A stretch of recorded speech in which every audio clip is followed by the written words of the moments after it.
자, 여러분, 당신의 운명을 바꾸고 싶습니까?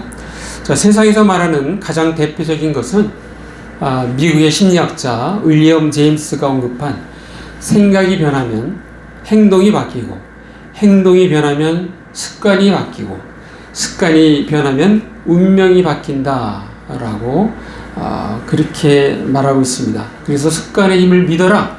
좋은 습관으로 운명을 바꾸자라는 그 정도일 것입니다. 자, 저주받은 나의 삶을 어떻게 바꿀 수 있을까요?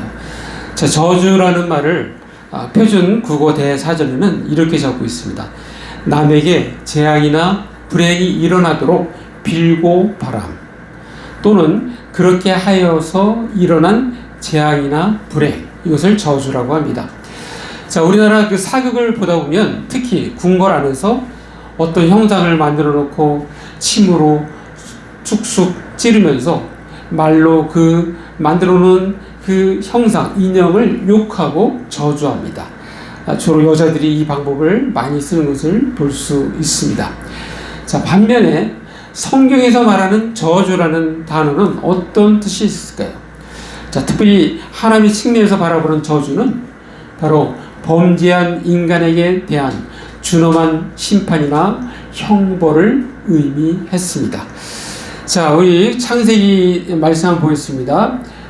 창세기 3장 14절 말씀을 우리 한번 보겠습니다. 자, 한번 같이 읽어볼까요? 시작. 여호와 하나님이 뱀에게 이르시되 내가 이렇게 하였으니 내가 모든 가축들과 들의 모든 짐승보다 더욱 저주를 받아 배로 다니고 살아있는 동안 흙을 먹을지니라. 자, 인간을 타락의 일로 이끈 그 뱀에 대해서 저주를 받을 것이다. 저주에 대해서 언급하고 있습니다. 자, 하나님의 저주는 반드시 일어나는 일로 볼 때 인간의 저주보다 하나님의 저주가 훨씬 더 두렵습니다.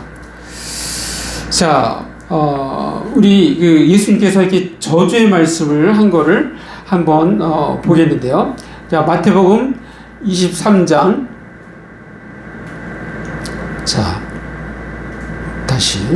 자, 마태복음 23장 35절 말씀. 자, 한번 같이 읽어볼까요? 시작. 그러므로 의인 아벨의 피로부터 성전과 제단 사이에서 너희가 죽인 바야가의 아들 사가랴의 피까지 땅 위에서 흘린 의로운 피가 다 너희에게 돌아가리라. 이 말씀은 너무 섬찟하지 않습니까? 사실 유대인들이 그 2차 세계대전 때 그 홀로코스트라고 그러죠. 홀로코스트. 홀로코스트 가장 대표적인 게 그 1940년 아우슈비츠, 폴란드, 점령한 폴란드에다가 그걸 세우고, 그것이 1945년 1월 27일 소련군에 의해 해방될 때까지 유대인과 폴란드 공산주의자들 약 130만 명을 구금을 하고 그 중에 110만여 명을 살해를 했습니다. 하루에 3,000명씩 독가스로 죽여서 화장을 한 것으로 알려졌습니다. 자, 이러한 참 엄청난 학살 저주가 바로 과거부터 지었던 조상들의 죄 때문에 그렇지 않은가, 그렇게 우리가 생각할 수 있을 정도의 두려움이 있습니다. 자, 오늘날은 말로써 저주 악담을 퍼붓습니다. 여러분 혹시 육실할 놈이란 말을 들어보셨는지요? 요즘은 잘 못 듣지만 우리의 어른 세대들이 많이 사용했던 욕설입니다. 육실을 할 놈을 줄여 쓴 것이 육실할 놈인데, 사전을 찾아보면 그 육시라는 게 뭐냐면 6개의 주검이에요. 6개의 주검. 옛날에 가장 잔인한 주검 중에 하나가 말로다가 머리, 팔, 양쪽 팔, 다리 해가지고 그거를 사방으로 이렇게 가게 해서 완전 찢어 죽이는, 이게 바로 육시입니다. 육시. 아주 엄청난 그런 범죄 형벌인데, 자, 매우 심한 욕설로 상대방에 대한 극단적인 저주나 분노를 표현하는데 사용되었습니다. 자, 소위 입으로 저주하는 것입니다. 자, 그러나 성경은 이를 금하고 있습니다. 자, 그 이유를 우리 성경을 찾아 한번 읽겠습니다. 야고보서. 자, 야고보서 3장 자, 9절 말씀 한번 우리 같이 읽을까요? 시작. 이것으로 우리가 주 아버지를 찬송하고 또 이것으로 하나님의 형상대로 지음을 받은 사람을 저주하나니. 자, 여기서 이것으로라는 거 혀를 얘기하는 거예요. 자, 근데 여기 뭐라고 되어 있어요? 사람은 어떤 존재예요? 하나님의 형상대로 지음받은 사람입니다. 자, 하나님의 형상대로 지음받았기 때문에 그 사람을 사람이 저주하면 안 되는 거예요. 자, 그 이유에 대해서 그 다음 절이 더 정확하게 말씀하고 있어요. 야고보서 3장 10절 같이 있습니다. 시작. 한 입에서 찬송과 저주가 나오는도다. 내 형제들아, 이것이 마땅하지 아니하니라. 우리 입은 그냥 축복하라고, 격려하라고, 위로하라고, 감사하라고 주신 것입니다. 누굴 저주하고 그러면 안 되는 거예요. 자, 오늘 본문은 하나님께서 약속하신 그 가나안 땅을 앞두고 특별히 레위인들에게 정복해서 얻은 땅을 어떻게 나누어 줄 것인지에 대해서 하나님께서 모세에게 말씀하시는 장면입니다. 자, 레위인들은 도피성 6개를 포함해서 이렇게 가나안 땅 전체에 흩어져 있어요. 6개를 포함해서 48개 성읍, 그러니까 나머지 이제 거주하는 곳 42곳 해서 이것이 각 지파에 4개씩 있어요. 그러니까 4개씩 성읍이 있었고 이렇게 흩어져서 레위인들을 살도록 그렇게 했습니다. 자, 오늘 본문 말씀을 보면 레위 지파에게는 축복의 말씀입니다. 자, 그러나 사실은 그들의 선조 레위는 야곱의 3번째 아들로서 바로 과거 야곱의 외삼촌 라반의 집에서 떠나 고향으로 돌아가는 과정에서 아버지 야곱에게 큰 짐을 지어준 아들이었습니다. 누이 디나 사건으로 바로 위의 형님 시몬과 함께 누이 디나의 육체를 더럽힌 지역의 그 추장 세겜을 포함해서 그 지역의 남자들을 모두 해치고 그들의 재산을 빼앗는 등 큰 사건을 일으킴으로써 그 지역에 더 이상 머물 수 없도록 한 그 장본인이 바로 레위인 것입니다. 당시 아버지의 마음을 읽을 수 있는 것을 우리 성경을 통해서 한번 보겠습니다. 자, 창세기 34장 30절. 자, 그때 아버지의 마음이 어떻는가 한번 같이 읽을까요? 시작. 야곱이 시므온과 레위에게 이르되 너희가 내게 화를 끼쳐 나로 하여금 이 땅의 주민 곧 가나안 족속과 브리스 족속에게 악취를 내게 하였도다. 나는 수가 적은즉 그들이 모여 나를 치고 나를 죽이리니 그러면 나와 내 집이 멸망하리라. 예, 뭐라고 표현합니까? 악취를 내었다. 악취. 예. 그러니까 이 사람들 선한 사람이 아니야. 이 사람들 위험한 사람들이야. 그래서 더 이상 여기서 머물 수가 없는 거예요. 예, 옮겨야 되는 거예요. 그래서 그 일을 했던 사람이 바로 레위 시므온입니다. 자, 후에 아버지 야곱이 임종을 앞두고 일일이 자네들에게 예언 축복을 합니다. 자, 그때 이 레위와 시므온은 바로 이 옛날의 그 사건 그것으로 말미암아 아버지 야곱이 사실 저주의 말을 합니다. 예. 그 장면 한번 보겠습니다. 창세기 49장. 자, 49장 자 5절부터 한번 보면요.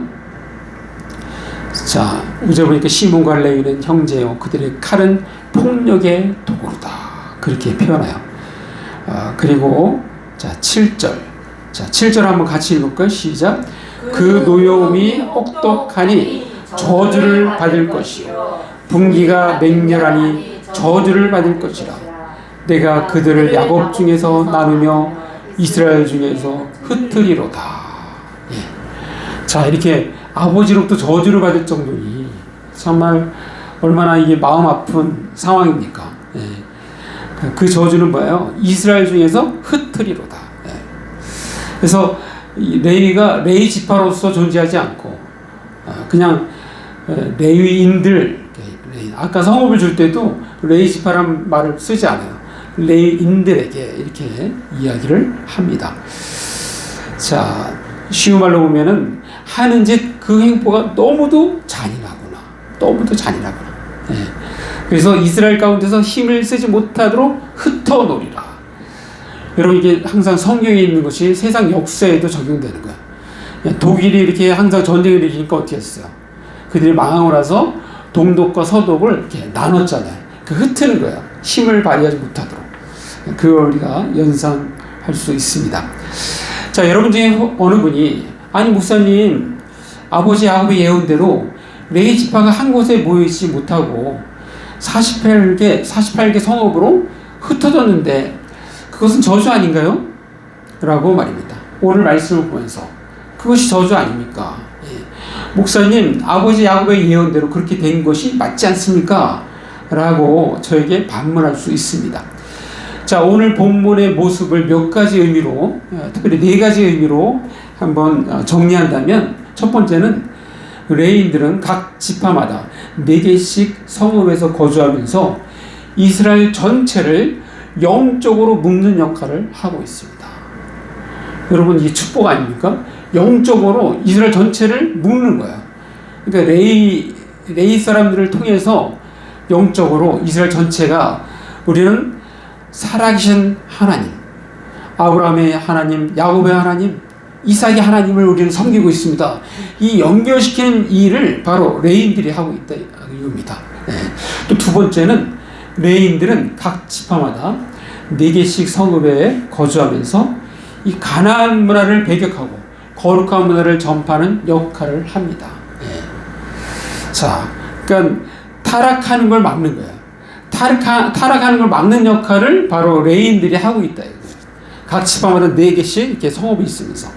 또 세 번째는 레위인들은 하나님의 임재를 위해 봉사하는 영광스러운 직분을 받았습니다.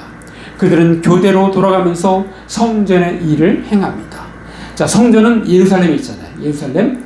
근데 각 지역에서 어떻게 해요? 레위인들이 돌아가면서 마치 이게 군대에게 봉사하듯이 돌아가면서 하는 것입니다. 돌아가면서. 그래서 그런 영광스러운 직분을 바로 레위인들이 갖게 된 것. 그리고 마지막 4번째는 레위인들이 성읍과 땅을 분배받지만 본질적으로 그들의 기업은 오직 하나님 한 분이시라는 사실. 결국 이 오직 하나님 한 분이라는 것은 결국 후대에도 우리에게도 다 적용되는 거잖아요. 우리가 가지고 있는 모든 것들은 다 내가 죽으면 다 끝이잖아요. 그렇지만 남는 건 오직 하나님. 하나님이 나의 기업인 것, 이것이 참 복된 거 아닙니까? 자, 이러한 이유들을 종합해 볼 때 레위인들은 저주가 축복으로 바뀌었다고 간증할 수 있는 것입니다. 자, 우리가 믿는 하나님은 저주를 축복으로 바꾸시는 하나님이십니다. 자, 한 예를 구약 남북 분열 시대에 북이스라엘 선지자 바로 엘리사 선지자 때 이러한 일을 한번 말씀드리겠습니다. 자, 열왕기하 2장. 자,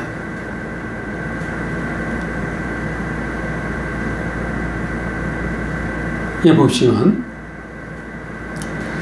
자, 이때 상황은 뭐냐면, 엘리사가 이렇게 지역을 순회하면서 영적으로 그들을 관리하고 도와줬어요. 도와주는데 어느 날 엘리사가 여리고 지역에 갑니다. 자, 여리고 지역에 갔는데 그 사람들이 찾아오는 거예요. 엘리사한테 찾아와갖고 그들이 말합니다. 자, 19절. 자, 19절 한번 같이 있습니다. 시작. 그 성읍 사람들이 엘리사에게 말하되 우리 주인께서 보시는 바와 같이 이 성읍의 위치는 좋으나 물이 나쁨으로 토산이 익지 못하고 떨어지나이다. 여리고 위치는 참 좋아요. 위치는 요단강 바로 건너서 정말 요새에 위치하고 있는데, 그런데 뭐가 안 좋다고요? 물이 안 좋다. 물이 안 좋으니까 그 물의 안 좋은 영향으로 토산이 익지 못하고 떨어지는 거예요. 이게 무슨 말입니까? 그 땅이 저주를 받았다는 얘기 아닙니까? 예. 왜냐하면 우리가 텃밭 해보면 알잖아요. 텃밭을 잘 가꾸면 얼마나 거기서 많은 열매를 맺힙니까? 근데 땅이 이렇게 물이 안 좋으니까 안 나는 거야. 자, 그때 이제 엘리사가 소금을 가져오라 그래, 소금. 그 소금을 담아서 가져오라고 이렇게 하고, 그 다음에 그걸 가지고서 바로 21절. 자, 21절 제가 읽어드리겠습니다. 엘리사가 물 근원으로 나아가서 소금을 그 가운데에 던지며 이르되 여호와의 말씀이 내가 이 물을 고쳤으니 이로부터 다시는 죽음이나 열매 맺지 못함이 없을지니라 하셨나이다 하니. 자, 지금 이렇게 바뀌어지는 것을 누가 했다고요? 여호와의 말씀이. 하나님이 내게 말씀하셨다는 거야. 하나님이 내게 말씀하셔서 야, 너 소금 가지고 이렇게 해. 그러면 내가 근본적으로 바꿔놓게. 하나님이 그렇게 하셨다는 거야. 자, 이렇게 하나님은 이렇게 저주를 축복으로 바꾸시는 분이신데, 자, 그 이유로 인해서, 자, 22절 같이 있습니다. 시작. 그 물이 엘리사가 한 말과 같이 고쳐져서 오늘의 일을 얻더라. 자, 그렇다면 우리가 궁금증이 생깁니다. 왜 여리고 지역의 물이 나쁜 물이 되었을까요? 네, 아마도 추측해 보고 있는데, 그 말씀을 한번 연관 지을 수 있는데, 그 말씀이 어디 있냐면은 여호수아에 있습니다. 자, 여호수아 6장 26절. 자, 가나안 땅에 점령할 때 첫 번째 성이 바로 여리고성이에요. 여리고성이 아주 요새 중에 요새입니다. 여기를 점령하는 것은 너무너무 어려워요. 그러니까 상대방이 공격하는 입장에서는 정말 저주받을 땅이에요. 너무 힘드니까. 자, 그때 여호수아가 점령하고 나서 선포한 말이 바로 여호수아 6장 26절입니다. 자, 한번 같이 읽습니다. 시작. 여호수아가 그때 맹세하게 하여 이르되 누군지 일어나서 이 여리고성을 건축하는 자는 여호와 앞에서 저주를 받을 것이라. 그 기초를 쌓을 때 그의 맏아들을 잃을 것이요 그 문을 세울 때 그의 막내 아들을 잃으리라 하였더라. 아주 저주를 한 거예요. 저주를. 그러니까 저주를 하니까 그 영향으로 그 물이 그렇게 저주받는 물이 되는 것입니다. 자, 여기서 우리가 한 개 짚고 넘어갈 것이 있습니다. 바로 우리의 자연과 우리가 서로 연결되어 있다는 것입니다. 예. 자, 우리가 저주를 받으면 그 땅도 저주의 영향을 받고, 마찬가지로 그 땅이 저주를 받으면 그 땅의 소산물을 먹고 사는 우리도 영향을 받는다는 것입니다. 자, 최근에 그 작가면서 저널리스트 제프 구델이라는 사람이 이 폭염 살인이라는 책을 썼어요. 이게 올해 6월달에 나온 책입니다. 여러분 우리 지금 어떤 걸 느낍니까? 9월달 이제 추석이 돼가는데도 여전히 덥잖아요. 폭염이잖아요. 근데 놀라운 것은 이 폭염은 앞으로 더하면 되지 덜하진 않다는 거예요. 그래서 이 사람 책을 썼는데 이 책에 뭐라고 되어 있냐면 2019년 통계로 이 폭염으로 죽은 전 세계 사망자가 약 50만 명, 정확히는 48만 9천 명에 육박했다고 그렇게 적고 있습니다. 폭염으로 인한 사망, 전 세계 모든 자연재해로 인한 사망 합계를 앞질렀다고 그렇게 적고 있습니다. 다시 말해서 전 세계 폭염 사망자가 허리케인과 태풍, 수해 등 모든 자연재해로 인한 사망자의 합계를 훨씬 웃돈다는 이야기입니다. 자, 사람의 몸에서 열이 빠져나가지 못하면 열사병에 이르듯이 이 지구도 열사병을 앓는 중이랍니다. 그래서 극한 더위를 가리키는 폭염은 차가운 공기를 순환시키는 제트 기류의 흐름이 지구 온난화로 예측 불가하게 꼬이면서 기온이 상승하는 기후 재앙을 우리가 당하고 있다는 것입니다. 자, 이 지구 그 열탕화의 원인은 바로 화석 연료 사용에 있습니다. 그래서 전 세계 화석 연료 사용 비중은 2024년 현재 82%로 여전히 증가세에 있다는 것에 우리의 그 참 어두운 미래가 보이는 것입니다. 자, 불과 20년 뒤면 전 세계 인구 70%가 살게 될 그 도시의 모습에도 리모델링이 필요하다. 리모델링. 예. 자, 우리가 걷고 있는 아스팔트, 콘크리트, 강철 그리고 실외로 가득 찬 도시는 열을 가두는 찜통 역할을 한다는 거예요. 열을 가두는. 예. 지구도 식어야 되는데 다 뭐 아스팔트, 콘크리트 다 깔아갖고 열이 발산이 안 돼. 발산이. 예. 그래서 그 부메랑으로 우리는 어떻게 돼요? 제대로 된 그러한 소출을 머물 수 없고 그리고 점점 이런 폭염 가운데 살아가는 그러한 사람들이 되었습니다. 앞으로는 에어컨 다 끼고 살아야 돼. 끼고. 그러면 약자들, 연약한 자들이 더 위험에 노출되는 것입니다. 자, 과연 우리도 이 저주받은 대상에서 축복의 대상으로 바뀔 수 있을까요? 예, 있습니다. 자, 저주의 축복으로 바뀔 때는 반전의 사건이 필요합니다. 예. 레위에게도 그런 반전의 사건이 있었습니다. 자, 전에 그 바알보 사건인데요.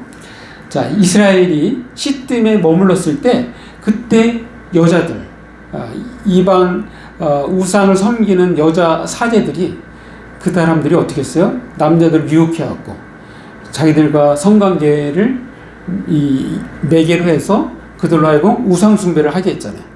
그리고 성관계를 하니까 하나님이 화가 나고 그들에게 연병의 재앙을 허락합니다. 자, 그 사건으로 하나님의 징계가 임했고 그래서 여기저기 연병으로 죽어가고 있습니다. 그리고 하나님의 명령이 떨어졌습니다. 이 일에 앞장섰던 지도자들은 다 죽여라 이거예요. 죽여라. 그리고 막 죽일 거 아닙니까?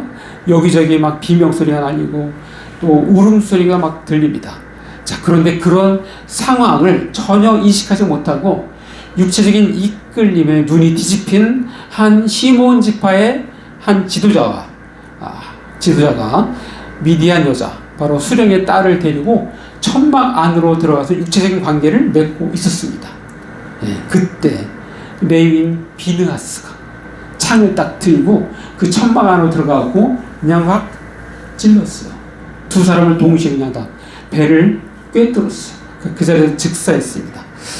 자, 당시 비느하스는 하나님을 향한 열심과 하나님의 진노의 마음을 가지고 그와 같은 행동을 한 것입니다. 그 한 행동이 레위 가문의 운명을 바꾸어 놓았습니다. 이 모습을 보고 하나님께서 모세에게 말씀하십니다. 자, 그 부분 한번 보겠습니다.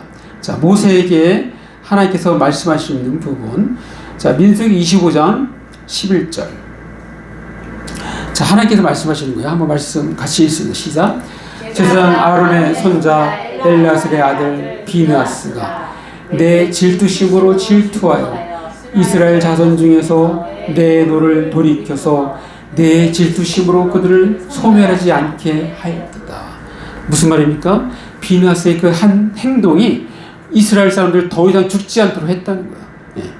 내 마음을 비느하스가 동일하게 품고 그 진노를 퍼부었던 그 퍼부은 것으로 말미암아 더 이상 이스라엘 사람들이 연병으로 죽을 일이 없어졌다고 그렇게 말씀하고 있는 것입니다. 자, 그러면서 그에게 축복의 말하죠. 레위에게. 바로 민수기 25장 12절. 그러므로 말하라. 내가 그에게 내 평화의 언약을 주리니. 내 평화의 언약. 그러니까 제사장 역할을 계속 하는 거야. 자, 지금도 이스라엘이 이렇게 회복 가운데 있잖아요. 뭘 하려면 레위인이 필요한 거야, 레위인. 그래서 레위인을 막 찾는 거야. 도대체 레위인이 어디냐 이거야. 레위인이 너무너무 귀한 거예요. 바로 이 하나님과 화평의 언약을 하는데 레위인에게 이렇게 정권을 줬기 때문에 그렇습니다. 자, 13절에도 그와 그의 후손에게 영원한 제사장 직분의 언약이라. 그가 그의 하나님을 위하여 질투하여 이스라엘 자손을 속죄하였음이라. 그의 한 행동이 바로 이스라엘 죄를 속죄하였다고 그렇게 표현하고 있습니다. 자, 사랑하는 남자 성도 여러분, 한때 우리가 하나님께 죄를 짓고 잘못을 했다 할지라도 우리 모두는 반전의 주인공이 될 수 있는 것입니다. 오늘의 말씀을 우리의 삶에 적용하기 위해서 세 가지를 제안합니다. 첫 번째, 하나님께만 소망을 두고 하나님께 몰입해야 합니다. 자, 시편 39편 7절 말씀 보겠습니다. 자, 우리 같이 읽습니다. 시작. 주여, 이제 내가 무엇을 바라리요? 나의 소망은 주께 있나이다. 이 다윗의 고백, 이 고백이 바로 우리의 고백이 되어야 됩니다. 네. 하나님께만, 나의 소망은 주께 있나이다. 하나님께 있습니다. 라고 고백하는 것입니다. 자, 두 번째 적용할 수 있는 것은 하나님의 시선으로 세상을 바라봐야 한다는 것입니다. 하나님의 시선. 자, 아까 우리 읽었던 그 말씀 제가 읽어드릴게요. 민수기 25장 11절. 제사장 아론의 손자 엘라셀의 아들 비나스가 내 질투심으로 질투하여. 누구의 질투심이요? 내 질투심. 하나님의 질투심으로 질투하여 이스라엘 자손 중에서 내 노를 돌이켜서 내 질투심으로 그들을 소멸하지 않게 하였도다. 저도 이렇게 막 기도하잖아요. 새벽에 전 세계를 위해서 기도하잖아요. 그러면 그들의 막 마음이 느껴지고 하나님의 마음도 같이 생각을 하는 거예요. 그래서 막 예를 들어서 이제 그 우크라이나 러시아 공격할 때 계속 우크라이나만 침략을 당하잖아요. 그 상태에서 만약에 전쟁이 끝나면 그러면 우크라이나는 땅만 잃고 사람 죽고 얻는 게 하나도 없잖아요. 그 마음이 저도 있고 하나님께 그걸 막 구하는 거예요. 하나님, 이 상태에서 만약에 휴전이 되면은 우크라이나만 너무 아픈 일이 많지 않습니까? 막 그렇게 기도를 했더니 하나님께서 응답을 하셨는지 그 다음에 어떻게 했어요? 우크라이나 사람들이 러시아를 기습 공격에 성공했잖아요. 그래서 지금 땅은 거의 비슷해요. 그러니까 우크라이나가 차지한 러시아 땅과 러시아가 차지한 우크라이나 땅이 비슷해요. 이 자리에서 만약 휴전하면 다시 원위치, 아까면치로 이렇게 하면 되는 거예요. 그게 저도 기도하면서 들 때 하나님과 함께 하나님의 마음을 가지고 기도하는 거죠. 자, 마지막 세 번째, 일평생 하나님 나라를 위해 살아가는 것입니다. 일평생. 자, 우리가 하나님 나라를 위해서 살아갈 때 우리 또한 그렇게 될 수 있는 그 말씀이 있습니다. 자, 우리가 잘 아는 베드로전서. 자, 베드로전서 2장 9절 말씀. 자, 우리가 잘 아는 말씀인데 한번 같이 읽습니다. 시작. 그러나 너희는 택하신 족속이요 왕같은 제사장들이요 거룩한 나라요 그의 소유가 된 백성이니 이는 너희를 어두운 데서 불러내어 그의 귀한 빛에 들어가게 하신 이의 아름다운 덕을 선포하게 하려 하시리라. 자, 이 모든 것은 다 우리에게 해당되는 거죠. 우리를 이렇게 하나님의 족속 또 하나님의 제사장으로 부른 이유는 바로 하나님 나라를 다른 사람들에게 전하게 하기 위해서, 하나님의 그 귀한 빛에 들어가게 하신 그 이의 아름다운 덕을 선포하게 하기 위해서 우리 또한 해당되는 것입니다. 우리는 일평생 하나님 나라를 위해서 살아가야 하는 것입니다. 자, 사랑하는 남자 교회 성도 여러분, 우리 모두는 사실 태어날 때부터 저주 아래 있었던 자들입니다. 자, 왜 그렇습니까? 우리는 태어날 때부터 율법의 저주 아래 태어났기 때문입니다. 자, 그러나 우리가 받을 저주를 우리 주님께서 대신 받으시고 우리를 축복의 자리로 옮겨 놓으셨다는 사실을 우리는 잊지 말아야 합니다. 그러므로 우리 모두는 저주에서 축복으로 바꾸시는 하나님을 모두 체험한 사람들입니다. 성경은 이를 아주 정확하게 적고 있는데 그 부분 한번 읽겠습니다. 자, 갈라디아서 3장 13절 말씀. 자, 우리 같이 읽습니다. 시작. 그리스도께서 우리를 위하여 저주를 받은 바 되사 율법의 저주에서 우리를 속량하셨으니 기록된 바 나무에 달린 자마다 저주 아래에 있는 자라 하였습니다. 자, 전혀 죄가 없으신 예수님이 저주를 받으셨어요. 왜? 바로 저주 아래에 있는 우리를 살리기 위해서, 구원하기 위해서 대신 예수님이 저주 받으셨다는 거예요. 자, 이 사건으로 인해서 우리 예수 믿는 모든 사람들은 뭐예요? 저주에서 축복의 삶으로 바뀐 것입니다. 자, 우리 모두가 다 체험한 거예요. 자, 그렇다면 믿지 않는 자들은 어떻게 해야 됩니까? 자, 그 부분을 우리 성경을 통해서 한번 마지막으로 한번 보겠습니다. 자, 마태복음 25장 41절 말씀. 아주 정확하게 말씀하는데요. 자, 한번 같이 읽습니다. 시작. 또 왼편에 있는 자들에게 이르시되 저주를 받은 자들아 나를 떠나 마귀와 그 사자들 위하여 예비된 영원한 불에 들어가라. 네. 예수 믿지 않는 사람들은 뭐요? 이 저주를 피할 길이 없는 거예요. 그래서 표현을 저주를 받은 자들아 그렇게 표현하고 있어요. 이들은 결국 어떻게 합니까? 마지막 때에 마귀와 그 사자들 위하여 예비된 그 영원한 불에 함께 들어가는 함께. 그러니까 우리는 이러한 존재들이었는데 예수를 믿음으로 말미암아 저주에서 축복으로 바뀐 삶이 된 것입니다. 이거 한 가지만 해도 우리는 얼마나 큰 축복인지 모릅니다. 우리는 예수님 때문에 율법의 저주에서 해방된 사람들입니다. 율법의 저주에서 구원받은 사람들입니다. 이제 우리는 저주의 강박관념에서 벗어나 내게 다가오는 저주의 정죄를 십자가의 보혈로 물리쳐야 합니다. 그리고 오히려 세상을 향하여 빛과 소금의 역할로 세상을 치유하고 그들을 주께로 안내해야 할 것입니다. 자, 마무리합니다. 오늘날 우리는 알게 모르게 하나님께 죄를 지어 마귀로부터 공격당할 수 있습니다. 그러나 이미 우리를 대신하여 십자가의 저주를 받으사 우리를 속량하신 주님께 무한 감사, 무한 영광을 돌리며 이젠 하나님의 자녀로서 세상의 빛과 소금으로서 세상을 정화시키고 고치는데 우리가 앞장섬으로써 주께서 이 땅에서 펼치시고자 하시는 그 뜻에 적극적으로 동참해야 하는 것입니다. 우리 모두 하나님께만 소망을 두고 하나님께 몰입하고 일평생 하나님 나라를 위해 살아가는 저와 여러분 되시기를 간절히 바랍니다. 기도하겠습니다. 지금 말씀하시면서 1, 2분 잠깐 우리 기도로 나아갑니다. 기도하시겠습니다.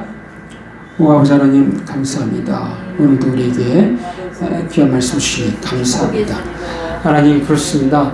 우리는 사실 이 땅에 저주 가운데 있었던 사람인데 예수 그리스도께서 우리를 대신해서 저주를 받으심으로 인해서 우리를 축복의 길로 인도하신 것 너무너무 감사합니다. 이제는 아버지 하나님의 뜻을 받들어서 이 땅에 아버지여 빛과 소금의 역할을 감당할 수 있는 저희들의 삶이 다 되게 주시옵소서. 오늘 말씀 주시옵소서. 예수님 이름으로 기도합니다. 아멘.